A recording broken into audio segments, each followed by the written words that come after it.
1,500 MLA हमारे किसी काम के नहीं, 135 एमपी हमारे किसी काम के नहीं, ये राष्ट्रपति हमारे किसी काम का नहीं। तो राजनीति में इतनी ताकत आपके पास होने के बावजूद किसी काम की क्यों नहीं है? क्योंकि विचारों में परिवर्तन नहीं होती है। तो मैं चाहता हूं कि भारत अखंड था, अखंड रहे, और ये भारत उन लोगों के हाथ में जाए जो श्रमशील लोग हैं। ये निठल्ले, हरामी, गाल बजाने वाले लोग देश पे कब्जा करके बैठे हैं और देश को चलाने वाला, बनाने वाला मजदूरी कर रहा है, तो हाथ श्रमशील लोगों के हाथ में जाए, इसलिए मैं संघर्ष कर रहा हूं।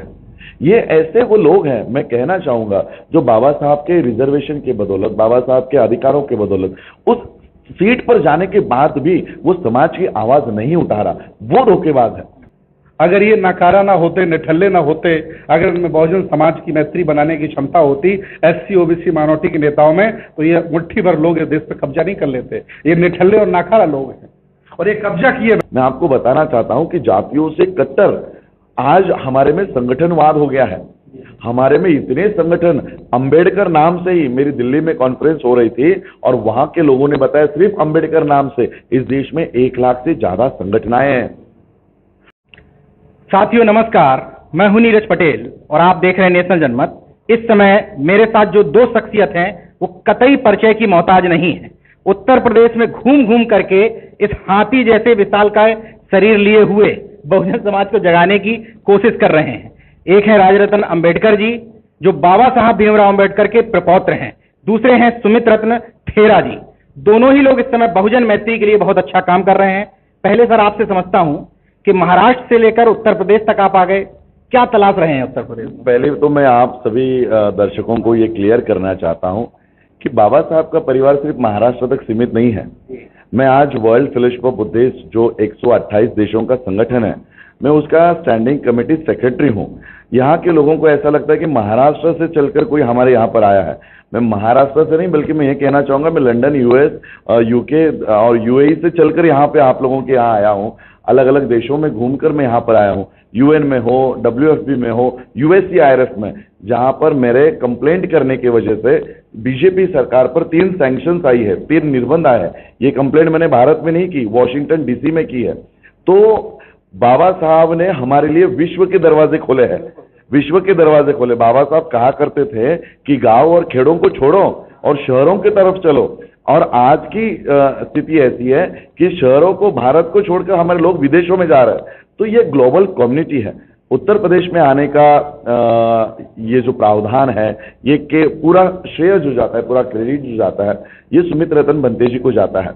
ये मुझे पंजाब में मिले। पंजाब में हम दोनों का दौरा चल रहा था और वहां पर जितने भी हमारे ऑर्गेनाइजेशंस है, गुरु रविदास महासभा के हो, वाल्मीकि समाज के हो, संत कबीर आश्रम के लोग हो, सभी लोगों में हम जा रहे थे। और बनते जी के विचारधारा, हमारी विचारधारा जो तथागत बुद्ध से चली आ रही है, वो हम सब एक ही विचारधारा पर काम कर रहे हैं। तो बनते जी ने कहा कि आप पंजाब में समय दे रहे हो, हमें यूपी में भी समय दीजिएगा। और फिर हमने 10 दिन का बनते जी ने ये कार्यक्रम निर्धारित किया और हम यहाँ पर आए। देखिए, आज हम लोग खुद को बहुजन कहते हैं। बहुजन जो संख्या में ज्यादा है, संख्या में ज्यादा होने के बावजूद भी हम लोगों के ऊपर जो संख्या में कम है वो लोग राज कर रहे हैं। जिनकी संख्या एक प्रधान बनाने तक की नहीं है, वो लोग हमारे ऊपर पीएम बने बैठे हुए हैं। तो ऐसे बहुजन समाज को जगाने के लिए, उनमें मैत्री करने के लिए, आपस में जो कुछ भी तनाव है बना, कुछ लोग आपस में बात करो। आज मैं खुद देख रहा हूं, बाबा साहब के परिवार का एक सदस्य मेरे स्वागत के लिए कबीर आश्रम के लोग खड़े होते हैं। कबीर आश्रम के लोग मेरा स्वागत कर रहे हैं, खाना खिला रहे हैं। वाल्मीकि समाज के लोग स्वागत कर रहे हैं। तो हम लोगों में जो जातिवाद बढ़ते चला जा रहा है, मैं उत्तर प्रदेश में देखा मैंने कि हमारे लोग, बाबा साहब ने कहा कि जातियों को तोड़ो, इन जातियों को खत्म करो, ये जातियां तुम्हारे पतन का कारण है। लेकिन उत्तर प्रदेश में तो उल्टा काम चल रहा है। यहाँ पर अपने आप को ग्रेट चमार लिखने का काम हो रहा है, रॉयल वाल्मीकि बनाया जा रहा है। तो जो बाबा साहब ने कहा कि जातियों को खत्म करो, हम जातियों को मजबूत करते जा रहे हैं। तो बहुजन मैत्री सम्मेलनों का एक ही उद्देश्य है कि जो अलग अलग जातियां बन गई है हमारे में, उनमें मैत्री कायम हो। और जातियों से ज्यादा मैं आपको बताना चाहता हूं कि जातियों से कट्टर आज हमारे में संगठनवाद हो गया है। हमारे में इतने संगठन, अंबेडकर नाम से ही मेरी दिल्ली में कॉन्फ्रेंस हो रही थी और वहां के लोगों ने बताया सिर्फ अंबेडकर नाम से इस देश में 1 लाख से ज्यादा संगठनाएं हैं। गुरु रविदास महाराज जी के नाम से अलग होंगी, वाल्मीकि महाराज के नाम से अलग होंगी, कबीर आश्रम अलग होंगे। 10 लाख से भी हमारे बहुजनों के संगठनाएं हैं, और आरएसएस जैसा संगठन जो केवल 110 अलग अलग ऑर्गेनाइजेशन चला रहा है, सिर्फ 110, वो 10 लाख लोगों पर भारी पड़ रहा है, 10 लाख संगठनों पर भारी पड़ रहा है। क्यों? 110 संख्या में है संगठनाएं, बजरंग दल, एबीवीपी, दुर्गा वाहिनी, ब्रह्म कुमारी, बीजेपी और वीएचपी, पता नहीं क्या क्या। ये 110 है, लेकिन एक दिशा में काम कर रहे हैं, अपनी विचारधारा पर काम कर रहे हैं। हम 10 लाख संगठनों में बिखरे हुए हैं, दिशा विहीन है। इसलिए इन लोगों को एक दिशा दिखाने के लिए, जो दिशा हम नहीं निर्धारित कर रहे, हमारे महापुरुष पहले ही निर्धारित कर चुके हैं।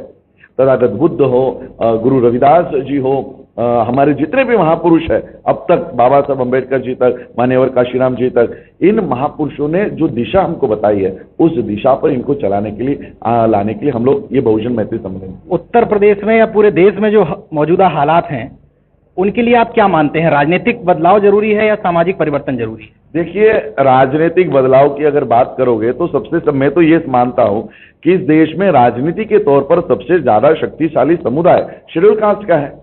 उनका तो राष्ट्रपति है, पीएम से ऊपर अगर किसी के पास ताकत है तो वो शेड्यूल कास्ट के है।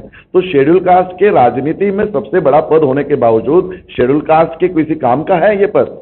मेंबर ऑफ पार्लियामेंट 135 है मेंबर ऑफ पार्लियामेंट, फिर भी संविधान जलाया जाता है, मनीषा वाल्मीकि की हत्या होती है, उसको जलाया जाता है। तो मैं आपको पूछना चाहता हूं, ऐसी राजनीति आपके किस काम की है जहां पर आपका एमपी बात नहीं कर रहा? 1,500 से पूरे देश भर में एमएलए अलग अलग स्टेट के अगर इकट्ठा किए जाए, 1,500 शेड्यूल कास्ट के एमएलए हैं। 1,500 एमएलए हमारे किसी काम के नहीं, 135 एमपी हमारे किसी काम के नहीं, ये राष्ट्रपति हमारे किसी काम का नहीं। तो राजनीति में इतनी ताकत आपके पास होने के बावजूद किसी काम की क्यों नहीं है? क्योंकि विचारों में परिवर्तन नहीं हुआ, व्यवस्था में परिवर्तन नहीं हुआ। इसलिए हमारा काम, जो राजनीति कर रहे हैं वो राजनीति करे, हमारा काम उनसे ऊपर है। व्यवस्था परिवर्तन का हम काम कर रहे हैं, विचार परिवर्तन का काम कर रहे हैं। तथागत बुद्ध से लेकर अब तक के हमारे महापुरुष हैं, उनके विचारों को फैलाने का काम कर रहे हैं। आपको ऐसा लगता है कि जो संगठनों ने पहले काम किया, उन्होंने बाबा साहब को या तथागत को रटा दिया, पूजा करवा दी, उनके विचारों को शायद लेकर किस तरीके से नहीं पहुंच पाए? देखिए, मैं जब देखता हूं अलग अलग जातियों के घरों पे जा रहा हूं, अलग अलग कम्युनिटीज के घर पे जा रहा हूं, वहां पर बाबा साहब की फोटो दिखाई देती है। सबसे जातिवादी समुदाय तो हम है, हमने बाबा साहब को कैद कर रखा है, यानी बाबा साहब सिर्फ हमारे हैं। हमने कभी मुसलमानों के पास जाकर देखा नहीं, हमने कभी ओबीसी के लोगों के पास जाकर देखा नहीं। मैं आपको कल का उदाहरण बताता हूं। कल हमारी बहुजन मैत्री सम्मेलन हो रही थी और वहां पर कोई हमको हॉल नहीं दे रहा था, तब वहां पर पटेल समुदाय के लोगों ने हमको हॉल दिया। तो ये कब तक आप बाबा साहब को अपने ही बक्से में बंद करके रखोगे? आपको देखना होगा कि ये अलग अलग कम्युनिटीज। आज मैं अकाल तख्त के चीफ से मिला, मैं पंजाब में जब गया था अकाल तख्त के चीफ से मिला। उन्होंने मुझे क्या कहा? बाबा साहब के संविधान की वजह से आज मैं अकाल तख्त का चीफ बन पाया हूं। एक शेड्यूल कास्ट का आदमी अकाल तख्त का चीफ बन सकता है बाबा साहब के संविधान की वजह से। तो क्या हम सिखों के पास नहीं जाए? क्या हम मुसलमानों के पास नहीं जाए? क्या क्रिश्चियनों के पास नहीं जाए? मैं जब आंध्रा में जाता हूं तो हर चर्च पे से मेरे लिए अनाउंसमेंट होती है। तो ये समुदाय हम लोगों को बुला रहे हैं। हमने अपने महापुरुषों को कैद करके रखा हुआ है, हम किसी और के हाथ में देना ही नहीं चाहते। 0.6% बुद्धिस्ट है इस देश में 2011 के आंकड़ों अनुसार। अगर मैं पूरी लाइफ भी इन 0.6% बौद्धों में सिर्फ बुद्धिज्म को बताने की बात करूं तो मैं 1% भी इन लोगों का आंकड़ा नहीं लेकर जा पाऊंगा। बाबा साहब के बाद कांसीराम साहब आए, उन्होंने भी ये कहा कि बुद्धिजीवियों ने हमें धोखा दिया है। वो जो तथाकथित बुद्धिजीवी है, कहीं से अपने लाभ के लिए प्रेरित है, आज उस बुद्धिजीवी को बात समझ में आ रही है या अभी भी लोगों को बरगला ही रहे हैं? नहीं, देखिए, सभी बुद्धिजीवी ये बाबा साहब को या मूवमेंट को धोखा नहीं दे रहे हैं। मैं देख रहा हूं आज कितने सारे बुद्धिजीवी जो बड़े बड़े पदों पर चले गए, वो सामने नहीं आ सकते लेकिन हमें सपोर्ट कर रहे हैं। ये ऐसे वो लोग हैं, मैं कहना चाहूंगा, जो बाबा साहब के रिजर्वेशन के बदौलत, बाबा साहब के अधिकारों के बदौलत उस सीट पर जाने के बाद भी वो समाज की आवाज नहीं उठा रहा, वो धोखेबाज है।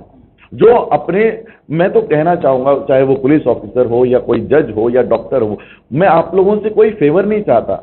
वो अगर अपना काम भी ईमानदारी से करे तब भी 50% हमारे ऊपर होने वाले अन्याय अत्याचार कम हो जाएंगे। तो अपने अधिकारों का इस्तेमाल करो। उत्तर प्रदेश में क्या प्लान है? कितने जिले अभी तक घूम चुके हैं और कितने जिलों में जाना है? उत्तर प्रदेश के 15 जिले हम लोगों ने घूम लिए हैं। आज 16वां कार्यक्रम था। 75 जिले हैं, सभी जिलों की पूरी रूपरेखा बना ली गई है। और जितने भी संगठन हैं, चाहे वो सामाजिक हों, चाहे वो राजनीतिक हों, चाहे वो धार्मिक हों, चाहे वो शैक्षणिक हों, और जितने भी संत गुरु महापुरुष हुए हैं हमारे, उनके सबके नाम से जो संगठन हैं, सब लोगों को सूचित कर दिया गया है। और ऐसा कोई संगठन सामाजिक, धार्मिक, शैक्षणिक नहीं होता जो कार्यक्रम में नहीं आता। मैं सबको बुलाता हूँ। 3 मकसद अगर मैं जानना चाहूं कि इस भ्रमण के 3 प्रमुख मकसद क्या हैं? पहला मकसद हमारा ये है कि बहुजन समाज को जिन लोगों ने बांटा था जातियों में, वो मजे मार रहे हैं और ये बटा हुआ जातिवादी जाति जाति खेल रहा है। अब ये संगठन खेलने लगा। हम जैसा दुनिया में घूमने वाला बौद्ध भिक्षु ये समझ पाया है कि हम कुछ भी करते रहें, सब हम फेल हैं। जब तक हम बहुजनों में मैत्री नहीं कराएंगे तब तक हम सामाजिक, राजनीतिक, धार्मिक सफल नहीं हो सकते। पहला मकसद। दूसरा ये है कि जो बुद्ध की विचारधारा है, उनका जो कारुणिक मार्ग है, उनका जो दर्शन है, जिसे तमाम राजाओं ने, संतों, गुरुओं ने अपना करके इस देश को बेहतर बनाने का काम किया, उनकी विचारधारा को फैलाने का काम है। तीसरा ये है एकता। जिस घर की एकता होती है उस घर की इज्जत होती है, और जिस समाज में एकता होती है उस समाज की इज्जत होती है। तो मैं चाहता हूं कि भारत अखंड था, अखंड रहे, और ये भारत उन लोगों के हाथ में जाए जो श्रमशील लोग हैं। ये निठल्ले, हरामी, गाल बजाने वाले लोग देश पे कब्जा करके बैठे हैं और देश को चलाने वाला, बनाने वाला मजदूरी कर रहा है। तो हाथ श्रमशील लोगों के हाथ में जाए, इसलिए मैं संघर्ष कर रहा हूँ। आपकी जो मैत्री शब्द है उसमें अंतर्जातीय विवाह भी आते हैं? बिल्कुल आते हैं। अंतर्जातीय विवाह के लिए मैं बहुत संघर्ष कर रहा हूं। मैंने अपने हाथों से एससी, ओबीसी, ओबीसी, एससी और एससी की अलग अलग जातियों में अब तक 11 शादी कराई है। मैं इसका पक्षधर हूं। जब तक ये रोटी बेटी के संबंध नहीं बदलेंगे तब तक मुझे नहीं लगता कि स्थायी इनकी दोस्ती हो पाएगी। अप्रत्यक्ष रूप से जब इस तरह के कार्यक्रम आप लोग करते हैं तो बीजेपी को नुकसान पहुंचाते हुए दिखते हैं, तो लोगों का कहना है कि इनडायरेक्टली पॉलिटिकल एजेंडा भी है। एक्चुअली मैं जो बहुजन मैत्री सम्मेलन कर रहा हूं, इसकी तकलीफ होनी चाहिए योगी बाबा को, इसकी तकलीफ होनी चाहिए मोदी को, क्योंकि ये तख्त से नीचे उतरेंगे। लेकिन दुर्भाग्य इस बात का है कि जो मेरे लोग हैं वो बेचारे मरे जा रहे, खाना छोड़ दिया उन्होंने। कमजोर लोग हैं। हाँ, जो कमजोर लोग हैं, पता नहीं उन्हें किस बात का डर लगता है, जबकि मेरा उनका कोई कंपटीशन नहीं। मैं धर्मगुरु हूँ। मैं छोटे पद लेकर के, छोटे काम करके अपना डिमोशन कराऊंगा क्या? धर्मगुरु बड़ा होता है, नेता छोटा होता है, तो फिर उनका क्या कंपटीशन? उत्तर प्रदेश की स्थिति के लिए नेताओं का नकारापन और विपक्ष को जिम्मेदार मानते हैं? बिल्कुल मानता हूं मैं। अगर ये नकारा ना होते, निठल्ले ना होते, अगर इनमें बहुजन समाज की मैत्री बनाने की क्षमता होती एससी, ओबीसी, माइनॉरिटी के नेताओं में, तो ये मुट्ठी भर लोग इस देश पे कब्जा नहीं कर लेते। ये निठल्ले और नाकारा लोग हैं और ये कब्जा किए बैठे हैं। मैं तो चाहता हूं कि श्रमण लोग, मेहनत करने वाले लोग, इनको भगाएं उठा करके यहाँ से। इसी लायक हैं। आप दोनों लोग उत्तर प्रदेश घूमने के बाद क्या लगा? अभी कुछ पोटेंशियल बाकी है? देखिए, हमने राजनीतिक चर्चा तो किसी से की नहीं और हमने किसी को विवश नहीं किया, क्योंकि हमारा काम है व्यवस्था परिवर्तन का। राजस्थर जी ने बताया कि सत्ता हमने कई बार बदली और भी बदल लेंगे, लेकिन हम व्यवस्था परिवर्तन के पक्षधर हैं।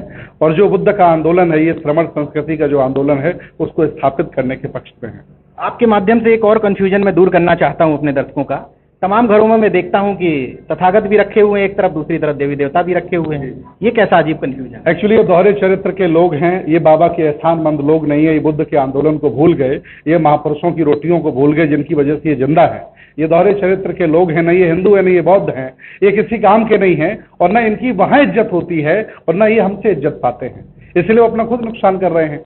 ईमानदारी से या तो वहां गुलामी करें या तो यहाँ आजाद बन के आ जाए मेरे साथ। स्वागत है उनका। हम जैसे तमाम सारे लोगों के लिए एक महत्वपूर्ण शब्द है पॉजिटिविटी। सकारात्मक रहने के अलावा हम लोगों के पास कोई विकल्प नहीं है।